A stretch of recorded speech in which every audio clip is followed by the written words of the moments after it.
రాఖీ పండుగ వేళ తన అన్నకు రాఖీ కడతానన్నటువంటి చెల్లెలు కవిత ఆయనకే వరుసగా షాకుల మీద షాకులు ఇస్తోంది.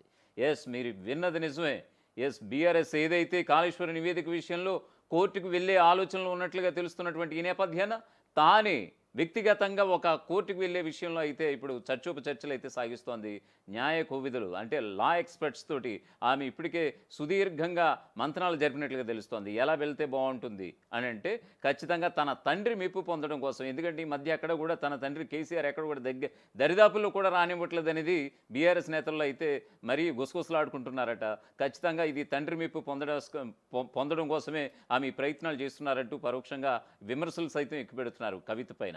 సో ఈ క్రమంలో బీఆర్ఎస్ పార్టీ వర్కింగ్ ప్రెసిడెంట్ కేటీఆర్కి నిజంగా చెల్లెలు కవిత షాక్ ఇవ్వబోతున్నారని అంటే కనుక ఎస్, ఖచ్చితంగా బీఆర్ఎస్ పార్టీ కంటే ముందే జాగృతి ఆధ్వర్యంలో, జాగృతి అధ్యక్షురాలుగా ఉన్నారు ఆవిడే, జాగృతి ఆధ్వర్యంలోనే ఇప్పుడు ఆమె తెలంగాణ హైకోర్టు మెట్లు ఎక్కబోతున్నారా? ఎస్, ఖచ్చితంగా బీఆర్ఎస్ పార్టీ మీద మరి ముఖ్యంగా కేసీఆర్ పైన ఏదైతే జస్టిస్ పీసీ ఘోష్ కమిషన్ నివేదిక ఉందో ఇందులో A1గా ఇప్పుడు కేసీఆర్ని చేర్చారు అనేటువంటి ఊహాగానాలు వినపడుతున్నటువంటి నేపథ్యంలో ఓవరాల్గా క్యాబినెట్ తీసుకున్నటువంటి నిర్ణయాల్లో ఖచ్చితంగా కేసీఆర్ ఒక్కరినే మీరు దోషి ఎలా చేస్తారు? మొత్తం క్యాబినెట్ నిర్ణయం కదా ఇది అంటూ కూడా మరోసారి బీఆర్ఎస్ ఎదురు ప్రశ్నిస్తున్నటువంటి సమాధానం అయితే కనిపిస్తోంది.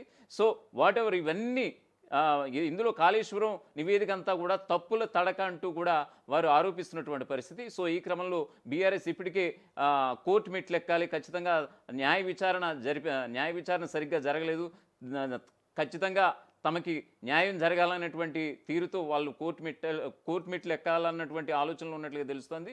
సో ఈ క్రమంలోనే కనీసం బీఆర్ఎస్ పార్టీకి చెక్ పెట్టేలా మరి ముఖ్యంగా కేటీఆర్కి షాక్ తినేలాగా ఒక నిర్ణయం తీసుకున్నారంటే కవిత. అన్నిటికంటే ముందుగానే వారందరికంటే ముందుగానే కోర్టు మెట్లెక్కి తండ్రి మెప్పు పొందాలన్నటువంటి యోచనలు ఉన్నట్లుగా తెలుస్తోంది. దీనికి సంబంధించినటువంటి పూర్తి స్థాయి అప్డేట్స్ అయితే సొంత పార్టీపై అప్పర్ హ్యాండ్ సాధించేందుకు కవిత స్కెచ్ వేశారా? దీనిపై లీగల్ ఫైట్కు కవిత ప్లాన్. ఎమ్మెల్సీ తెలంగాణ జాగృతి అధ్యక్షురాలు కవిత తీరు రోజురోజుకు ఆసక్తికరంగా మారుతోంది. డాడీని ఏమన్నా ఊరుకోనానంటారు, అన్నతో విభేదాలు లేవంటారు. బీఆర్ఎస్ నాయకులను లిల్లీపుట్స్ అంటూ డైరెక్ట్గా అటాక్ చేస్తుంటారు. పిలిస్తేనే బీఆర్ఎస్ సభకు వెళ్తానంటారు. ఓసారి పార్టీ తనదే అంటారు. ఇలా ఒక్కోసారి ఒక్కో స్టేట్మెంట్ ఇస్తూ అటు బీఆర్ఎస్ క్యాడర్ను కన్ఫ్యూజన్ చేస్తున్నారా, కన్ఫ్యూజన్ అవుతున్నారా అర్థం కాక జనం తలలు పట్టుకుంటున్నటువంటి పరిస్థితి అయితే కనిపిస్తోంది. ఇంతకీ ఆమె బీఆర్ఎస్లోనే ఉన్నారా లేదా అన్నటువంటి డైలమాను మాత్రం తన డైలాగులతో ఎత్తులతో కంటిన్యూ చేస్తూ వస్తున్నారు కవిత. బీసీ రిజర్వేషన్ల ఇష్యూలో బీఆర్ఎస్ కాంగ్రెస్ సర్కారును తీరును విమర్శిస్తే కవిత మాత్రం కాంగ్రెస్ కార్యకర్తల కంటే ముందే సంబరాలు చేసుకున్నారు. పైగా బీసీ రిజర్వేషన్ల విషయంలో బీఆర్ఎస్ తన దారిలోకి రావాల్సిందేనంటూ కూడా ఘంటాపథంగా తేల్చెప్పారు. పైగా కేసీఆర్కు కాళేశ్వరం కమిషన్ నోటీసులు ఇస్తే బీఆర్ఎస్ కంటే ముందే కవిత ధర్నా చేశారు. బీసీ రిజర్వేషన్లపై బీఆర్ఎస్ సభ పెడతామంటే అంతకంటే ముందే కవిత నిరాహార దీక్ష చేశారు. ఇలా ప్రతి విషయంలో బీఆర్ఎస్ కంటే ఒక అడుగు ముందే ఉండే ప్రయత్నం చేస్తున్నటువంటి కవిత ఇప్పుడు కాళేశ్వరం కమిషన్ రిపోర్ట్పై గులాబీ పార్టీ కంటే ముందే లీగల్ ఫైట్కు రెడీ అవుతున్నారట. కాళేశ్వరం కమిషన్ రిపోర్ట్ను ఛాలెంజ్ చేస్తూ న్యాయ పోరాటం చేయబోతున్నారట కవిత. ఇప్పటికే లీగల్ ఎక్స్పర్ట్స్తో ఆమె సుదీర్ఘంగా చర్చించినట్లుగా తెలుస్తోంది. కాళేశ్వరం కమిషన్ నివేదికపై లీగల్ ఫైట్ చేయాలని బీఆర్ఎస్ ఇప్పటికే నిర్ణయించింది. ఇదే అంశంపై కేటీఆర్, హరీష్ రావుతో పాటు పలువురు ముఖ్య నేతలతో కేసీఆర్ చర్చించినట్లుగా తెలుస్తోంది.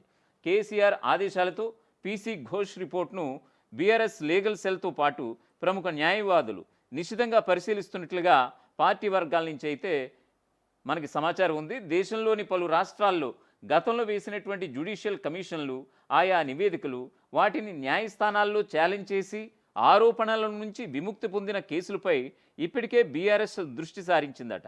ఇలాంటి కేసుల్లో వాదనలు వినిపించినటువంటి న్యాయవాదులతో పాటు అందుకు సంబంధించిన జడ్జిమెంట్స్ను కూడా పరిశీలిస్తోంది బీఆర్ఎస్. కేసీఆర్ అవినీతి చేశారని ఆరోపిస్తున్నటువంటి కాంగ్రెస్ ప్రభుత్వ వ్యాఖ్యలను న్యాయస్థానంలో ఛాలెంజ్ చేయడంతో పాటు రేవంత్ సర్కార్ చేసే ఆరోపణల్లో ఏమాత్రం నిజం లేదని నిరూపించాలన్న పట్టుదలతో గులాబీ పార్టీ ఉంది. కేబినెట్ కలెక్టివ్ డిసిషన్స్కు అప్పటి ముఖ్యమంత్రి కేసీఆర్ ఒక్కరే బాధ్యుడని అనడం కరెక్ట్ కాదని అంటోంది గులాబీ దళం. కేసీఆర్పై అవినీతి మచ్చవేసి ఆయన ప్రతిష్టను దిగజార్చేందుకు కాంగ్రెస్ వేస్తున్నటువంటి ఎత్తులను చిత్తు చేస్తామంటున్నారు బీఆర్ఎస్ లీడర్స్. ఇటువంటి సమయంలో కాళేశ్వరం కమిషన్ రిపోర్టుపై తాను కూడా న్యాయ పోరాటం చేయాలని కవిత ఎత్తు వేస్తుండడం ఆసక్తికరంగా మారింది. ఒకే పార్టీ నుంచి ఇలా వేరువేరుగా కోర్టులను ఆశ్రయిస్తే బీఆర్ఎస్ నేతలు కేడర్ గందరగోళంలో పడే అవకాశం చాలా స్పష్టంగా ఉంది. అందులోనూ బీఆర్ఎస్ కంటే ముందు కోర్టుకు వెళ్ళి తాను పైచేయి సాధించాలని కవిత భావిస్తున్నట్లుగా చర్చ అయితే జరుగుతోంది. ఇప్పటికే పలు అంశాల్లో కవిత చేపడుతున్నటువంటి కార్యక్రమాలు, సొంత పార్టీ నేతల టార్గెట్గా ఆమె మాట్లాడుతున్నటువంటి మాటలు బీఆర్ఎస్కు ఇబ్బందికరంగా మారుతున్నాయి. ఇప్పుడేమో కాళేశ్వరం కమిషన్ రిపోర్టుపై న్యాయ పోరాటం చేయాలని ఇప్పటికే బీఆర్ఎస్ నిర్ణయం తీసుకోగా, అంతకంటే ముందే తానే కోర్టుకు వెళ్లాలని కవిత ప్రయత్నిస్తుండడం గులాబీ పార్టీలో ఆందోళనకు కారణమవుతుందన్న టాక్ కూడా వినిపిస్తోంది.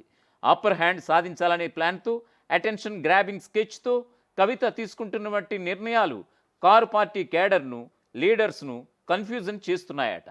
అయితే ఇదంతా తన తండ్రి కేసీఆర్కు దగ్గరయ్యేందుకు కవిత చేస్తున్న ప్రయత్నమన్న గుసగుసలైతే వినిపిస్తున్నాయి. అసంతృప్తి గళం వినిపించినప్పటి నుంచి కవిత పేరు తీయడానికి కూడా కేసీఆర్ ఇష్టపడటం లేదన్న టాక్ అయితే వినిపిస్తోంది. కేటీఆర్తో సహా ఎవరితో గ్యాప్ ఉన్నా పెద్దగా ఇబ్బంది ఏమీ లేదు, కానీ కేసీఆర్ కోపం కంటిన్యూ అయితే మాత్రం తనకు ఇబ్బందులు తప్పవనే ఆలోచనలో కవిత ఉన్నారట.